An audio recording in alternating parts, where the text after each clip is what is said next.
Hello, lovelies. So I have a second video for you already. And in this one, I just kind of wanted to recap January, what's going on with my depth year, how the first month went, etc. January was interesting, to say the least. I started off the month sick, which was never a good place to be. But, powered through it. I started the third trimester of this pregnancy. It is February 3rd as of this recording. And I'm 33 weeks along.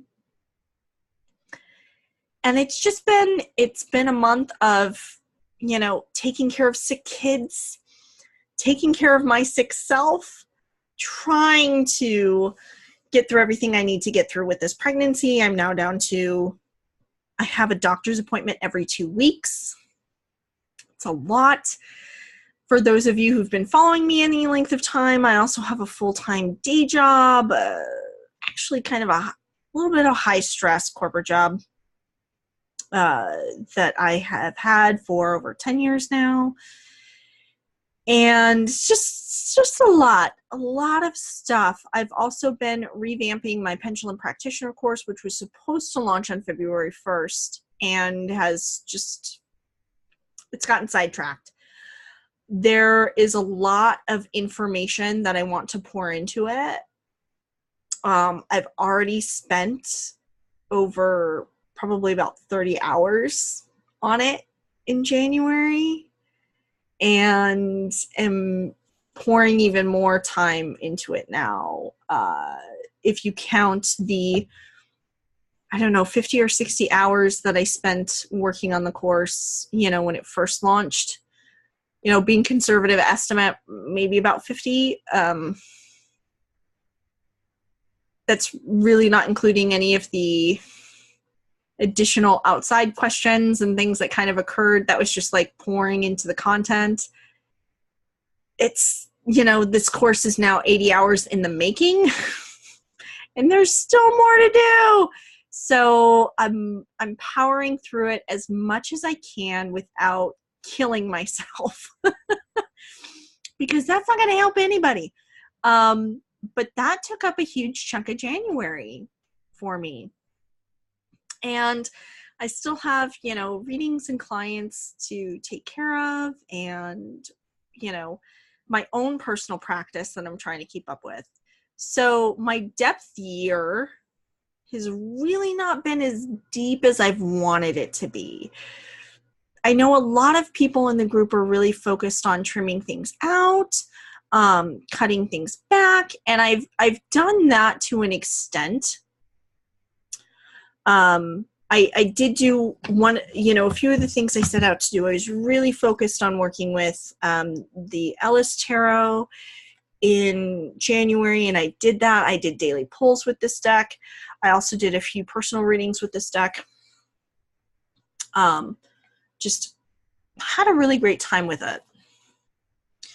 And I've, it's packed up in its box right now. February is mostly going to be working with the lovely Numinous Tarot. And I'm expanding a little bit further so that my Tarot Tuesday readings on Instagram are with this deck as well as my personal readings. So it's, there's some things that I've managed to keep up with that were my intention. Reading was also another one of my intentions. I got through a huge chunk of one of my books, and honestly, you guys, I've just not been able to make as much time for reading as I should, as I've wanted to. And that's been a little frustrating. But, it's something that I'm continuing to work on so that I'm not spending all of my time just on movies and TV and stuff like that when I am decompressing. Although sometimes too, it's it's a little rough to put my mind into reading a text that's very educational, as opposed to just, fun fictional story that I can just melt into, right, and not have to put a lot of thought into. So as far as my reading goes, I may still do that. There's a lot of books on my bookshelf that also, I haven't read, that are just fun sci-fi, fantasy, or fiction that I want to dive into as well. So there's just a couple things going on. I have been continuing to work with, a lot of candle magic, which has been fabulous. In fact, I have a yummy peace candle that's burning over here. I've got some. For me, the depth year isn't so much about not buying anything. It's about being smart about where I put my money and what I want to invest it in. Oh, and you guys, and these smell just... I've said it thousands of times, but YouTube needs a scratch and sniff feature. This is a transition candle. It's one of 3 moon phase candles that are being launched by Love, Light, and Legacy. You can see the fire safe glitter in there, and that, believe it or not, are Tibetan quartz. Little points in there.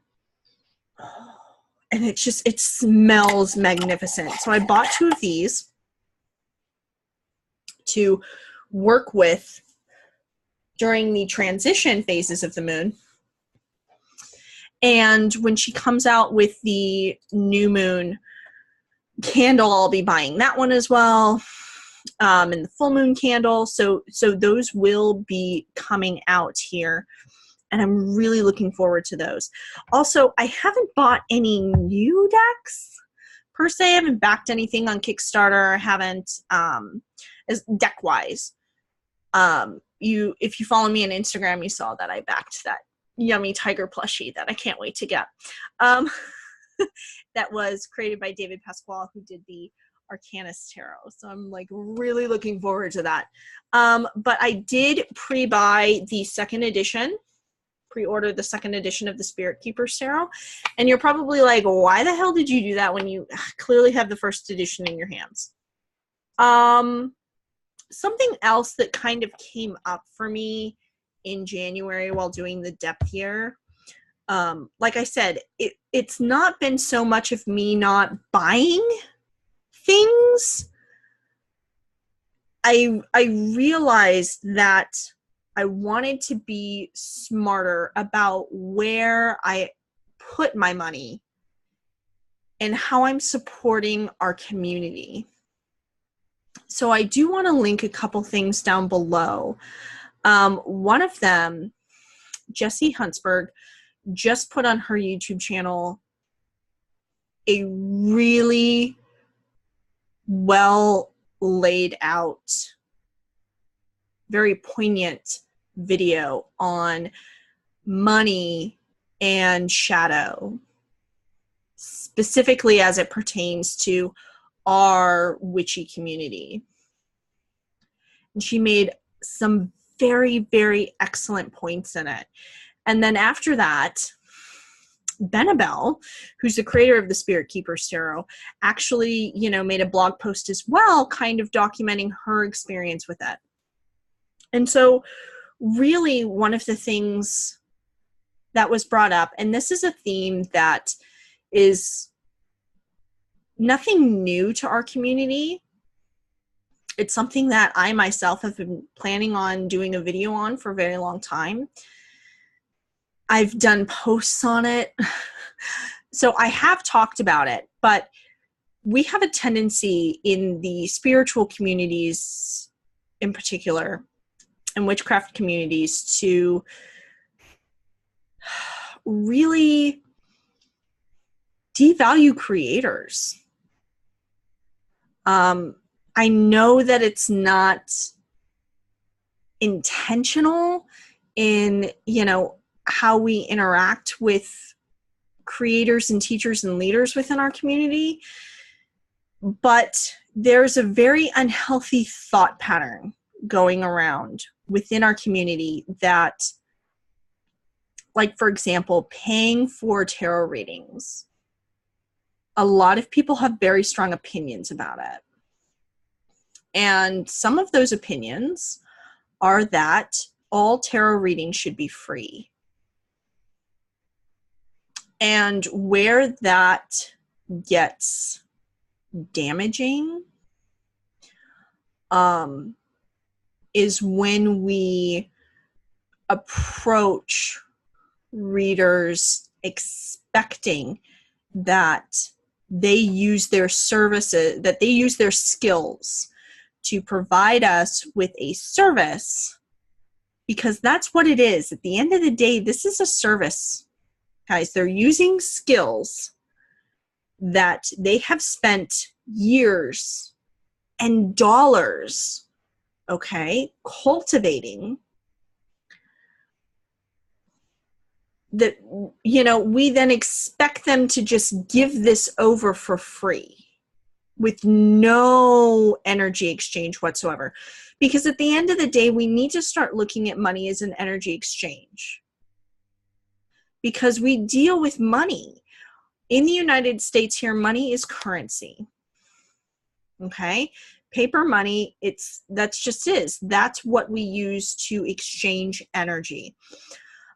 There are a lot of arguments being made that, you know, oh, well, witches back in the day, and it's always arbitrary on what back in the day, you know, what era people are referring to.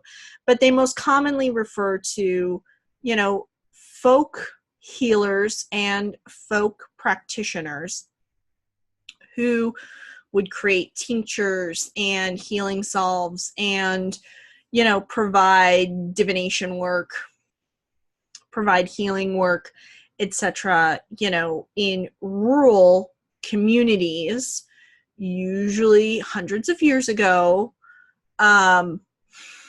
where they provided the service for the community.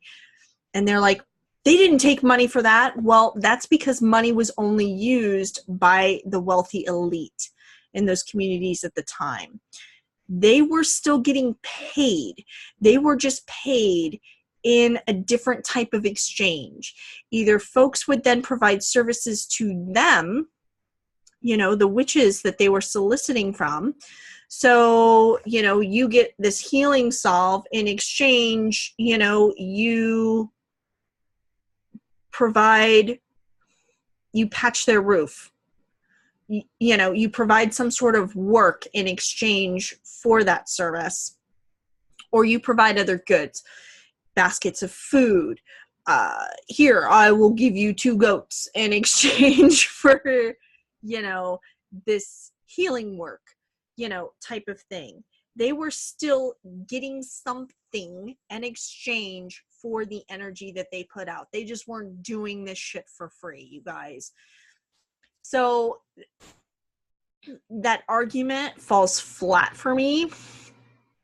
And yet it's an argument that keeps getting perpetuated in our community. And it's really disappointing, because I'm seeing folks who, like Jessi, like Benebell, like Avalon, like Ethany, Kellyanne Maddox, Devin Strickler, who makes these wonderful, freaking fantastic candles. You know, all of these amazing spiritual, you know, entrepreneurs in our community who are, you know, just trying to stay above water. And some of them are successful, but they're constantly having to combat folks reaching out to them. Give me this. I want that. Why are you charging $160 for this? I wouldn't even pay $20 for that. Okay, well then don't pay for it. Go out and do it yourself. And, you know, I have that attitude because I'm probably a little bit more direct than a lot of these lovely, nice ladies are, they'll say it a bit nicer than I will. But, I think I'm just at a point in my life where, you know what? If you think that I or another spiritual entrepreneur has priced something unfairly, or if you think you should get something from us for free, my response is get off my lawn. Bye, Felicia. That's just how it is at this point in time. And that's not to really just, be rude or condescending to people. It's a boundary for us of we've put in the hours, we've put in the skill, the fact that it's not valued. These same people would go to an attorney or a doctor or a tax advisor for a consultation, a wedding planner, all of these different other considered professional services, right? Decorator, caterer, etc., and would pay for the consultation, pay for the service, not even blink at half of the invoices that they get for these services. And yet in that same context would expect services from a witch or a spiritual light worker to just be provided for free, when we have also spent hundreds upon hundreds of hours honing our skills, taking classes, experimenting, failing, making notes, succeeding, finding breakthroughs in our, modalities, trying again. And then, as well, like I said, hundreds and hundreds of dollars on these classes and courses, buying books, hundreds of hours reading through those books, combing through blog posts, doing all the research, putting in the work to hone our craft and be the best that we can and continue to learn and grow, working with this modality, sharpening this skill to the point where we can then turn around and provide it as a service to the public, only to have to, and it's not everybody, this is, a small percentage of folks, but it's large enough that it takes a toll, right? When, every other question that you're getting is, why can't I get this for free? I've had folks slide into my DMs and, say, well, I want to book a reading with you, but can you answer a sample question? You mean give you a free reading? Well, no, just like, ask if, answer a free sample question. Answering a question, still giving you a reading. No, I don't give free readings. Don't know how many ways to say that. And there are folks out there who do give free readings, and that's not to bag on anybody who does provide services that they provide for free.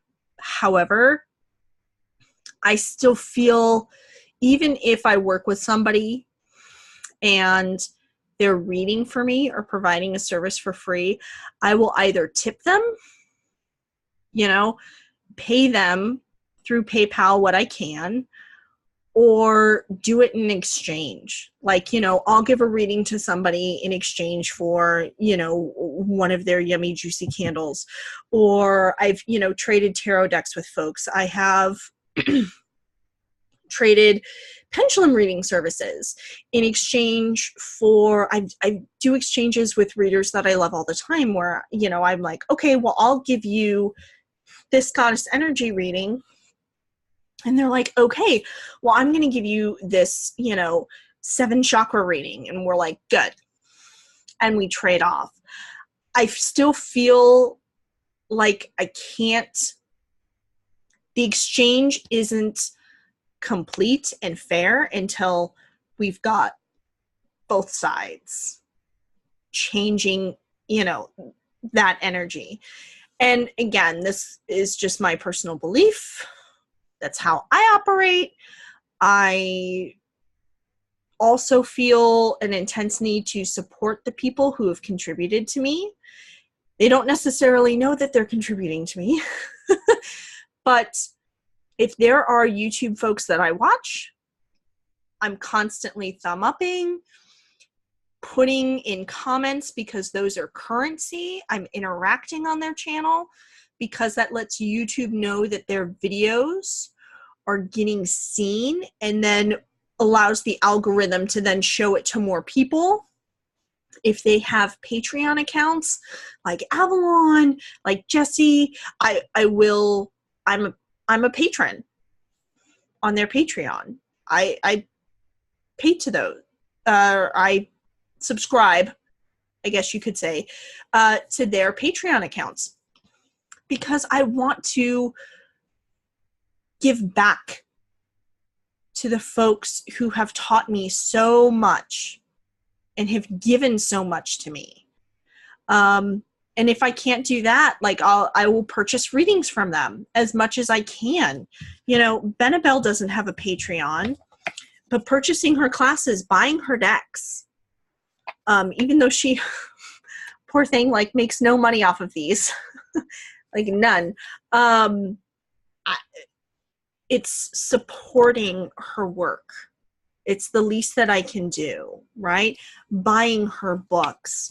The next thing on my list is to purchase her Tao of Craft book. I'm trying really hard to get through her holistic tarot book first before I do that. But it's in my Amazon cart. It just, needs to be purchased. And then eventually moving on, getting her I Ching course, her astrology course. She has a lot of courses available, guys. Just really amazing stuff. For Devin,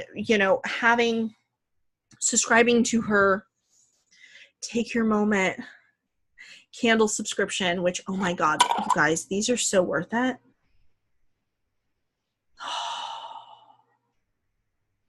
I haven't burned a lot of them just because I just want to sit here and be able to smell it. That's taking my moment right there. It's just sitting here and huffing these candles.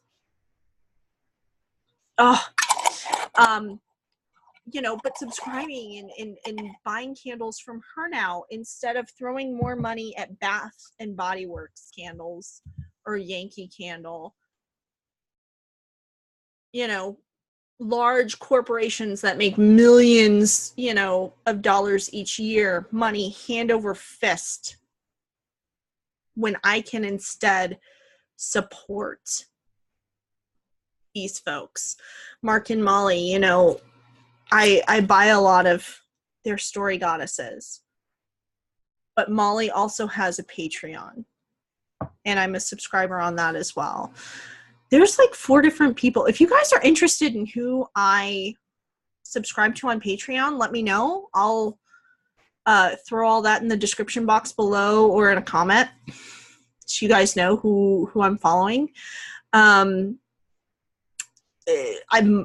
a part of Ethany's Awakened Soul Coven.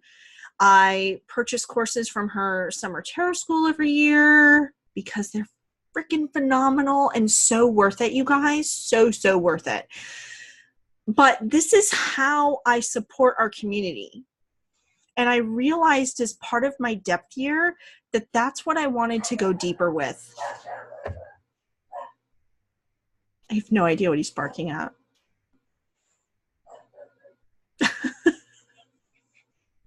He never goes psycho at night. It's 11 o'clock. I have no idea. Maybe he saw a cat in the backyard. I don't know. He's going to town. All right, guys. But that really kind of, honed my focus in January, or that was my epiphany in January, was I wanted to really be smart about where I'm putting my money and who I'm supporting in our community, which is why I pre-ordered the second edition of Benebell's deck. You know, I want that deck. Last year I pre-ordered Ethany's book, Tarot Court Cards, or Your Tarot Court. I've forgotten the name. Oh my God, I'm sorry. I'm sure I butchered it. But you can find it on Amazon too, if you would like to pre-order it. You know, I also bought my, and had it printed, Benebell's Metaphysicians Planner that she releases every year. So this is my 2019 one, you know, with my birth chart in it. And I've been using it, you know, writing daily bits of information in here, planning, mapping, going through it. But I subscribed to more people. I, you know, joined a couple more. I subscribed to a couple more Patreons than I had even last year, and am looking for new ways to support people in our community, because at the end of the day, we need to support each other. And this whole perpetuating this idea that we should just give ourselves over for free and, you know, get abused and sacrifice ourselves for anyone and everyone. I can't get behind that. I just can't. There's something in me that sounds off alarm bells when, you know, I approach somebody who's worked so hard on their craft, like Benebell, providing a lot of her stuff for free. And I'm downloading hours of materials, handouts, worksheets. You know, this woman practically writes a book for us with each of her courses. And it feels wrong to take all of that and then go, okay, thanks, bye, and go off and work on it and not compensate her, not give something in exchange for that energy that she has poured into. So where, yes, there are prices that she's fixed on the Spirit Keeper's Tarot and even the Metaphysician's Planner. You know, you are purchasing these things. There's still a ton of content on her YouTube channel that's free. There's still a ton of handouts that go with the Holistic Tarot book that are free. And I, you know, whenever I can, I try and hit up her PayPal and say, you know what, thank you so much for creating this series for us. Thank you so much for providing these handouts. You know, here's $30. Like, you know, I can't always give a whole lot. I am trying to support a family of 4, you know, on my own income, but where I can, what I end up doing is I don't download then until I can try and give that energy exchange. And like I said, even if the energy exchange, at least on the YouTube side, if all I can contribute, you know, is likes and sharing the videos with all of my friends and followers and, you know, commenting, adding to the discussion, giving, you know, her feedback. If that's all I can muster, that's still currency, right? It's still an energy exchange. You're still providing. So even if you get a free reading from somebody, if all you can exchange back is to give them feedback and say, hey, this is how I felt on the reading. You know, here's a review. Do you need a testimonial for your Facebook page? Even something as simple as that sharing a post from your favorite creators and authors, getting the word out there for other people to buy and purchase their services. If that's all you can give, that's still an energy exchange. Okay, that's still worth it. And a lot of creators, we don't even see that, you guys. Like, I can't tell you, it's probably a 50-50 split, actually. Thinking on it. It's probably a 50-50 split on when I send out a reading, getting even any sort of response back. Half the time, I don't, like I said, there's no response. There's not even acknowledgement of, yeah, I got it, thank you. I send it out, and it's crickets. I don't know if it landed. I don't know if anybody got anything out of it. It could have been life-altering for them. And I have no way of knowing because they never told me. But even that is an energy exchange, and if that's all you can muster, like if that's all you can afford to give somebody, that's still valid, right? So even in the free circle groups, there are a lot of tarot reading groups out there that, will have like free reading Fridays.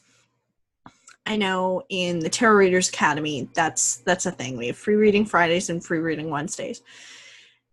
And, the feedback that I see from people is that they, did a reading for somebody. And they never got their free reading in exchange because it's supposed to be an exchange, right? Or even if they said, hey, I'll give 5 free readings, you don't have to read back for me. They give them, and 4 out of the 5 people don't even give them any feedback. And these are learning communities. So these folks who are giving these free readings are relying on the feedback to get better and to hone their skills. And they're not even getting that. Like, so I really think that in our community, I think we all probably need to do a little shadow work and dive a little bit deeper into how we're feeling about money and how we value the skills of the people in our community, because that speaks volumes, right? If we're not even willing to take care of the bare minimum for folks in our community, like that says a lot about how we value or don't value the people in our community. So that was kind of my big epiphany for January. And like I said, you see all the tools that I've really been working with, still trying to dive deep into them, have a focus to get through holistic tarot this year. And as far as February goes, just trying to launch my course. And I'm taking it day by day, you guys. Literally day by day. And, my goals now aren't exact to what they were when I started this depth year. But I don't think that's a bad thing. I did say I wasn't going to buy any decks, but then purchasing the second version of the Spirit Keepers Tarot, there wasn't any guilt around it. I didn't feel like, oh, I fell off the wagon. Excuse me. It felt more like I was like, this felt right. Whereas I think if I had just bought like a random deck off of Amazon that, may or may not have been on my wish list, but was just like, I think I would have felt differently. Right? I think I would have felt like, oh, I really kind of blew it there. Fell off the wagon for this, purchase here in January. But I didn't feel that. with buying the second edition of the Spirit Keepers Tarot. And I think that's because about midway through January, my focus really shifted. And like I said, I feel like that was even supported further with then, you know, posts and videos that other folks were making. Jessi's video in particular really kind of nailed it for me at the end of January, where I was like, yes, that's how I've been feeling. And she articulated it much better than I did here. So it's going to be linked in the description box below. Please go check it out. But yeah, that's kind of how I felt about it. It was, something's been bubbling up inside me for a long time about how we treat each other in the community. And like I said, it doesn't even need to be monetary, but supporting people in just retweeting something, or, you know, reposting an Instagram post, sharing an Instagram post in your stories, sharing something on Facebook, liking a YouTube video, commenting on the YouTube video, sharing the YouTube video, just these small things, which don't cost you anything, is helpful to a creator. If you can't donate to them, you know, tip them for the information and the education that they're just pouring out there for free. Or then turning around and, when you can, buying their products and services, buying a class from them. A little bit goes a long way. And it means more to the practitioners in our community than it would throwing more money down the chute on Amazon, to Walmart, to Target, to wherever, you know, Yankee Candle. It means so much more to Devin than it does to Yankee. And then I have an amazing, unique, crystal-filled, non-toxic candle that I don't feel at all bad burning in my house and using in ritual. They're effective, they work, and I put a smile on her face, and I contributed to her supporting her family and those two freaking adorable little boys that she has. Like, that's what I can do, right? Plus, her candles are actually freaking cheaper than Yankee Candle, which is like, come on, guys. Ridiculous prices, just saying. Plus, it gets scary whenever there's a warning label at the bottom that's like, hey, make sure you don't burn this for more than, 3 hours at a time, because you could get cancer. What? Okay. That's not at all, alarming. So I just, throwing it out there, my perspective has changed quite a bit just over the last 31 days. I don't know about you guys. If you have, let me know how you feel in the comments. If you're doing the depth year, tell me how your January went. And what's changed for you, what stayed the same, how things are going. I'd love to hear from you guys.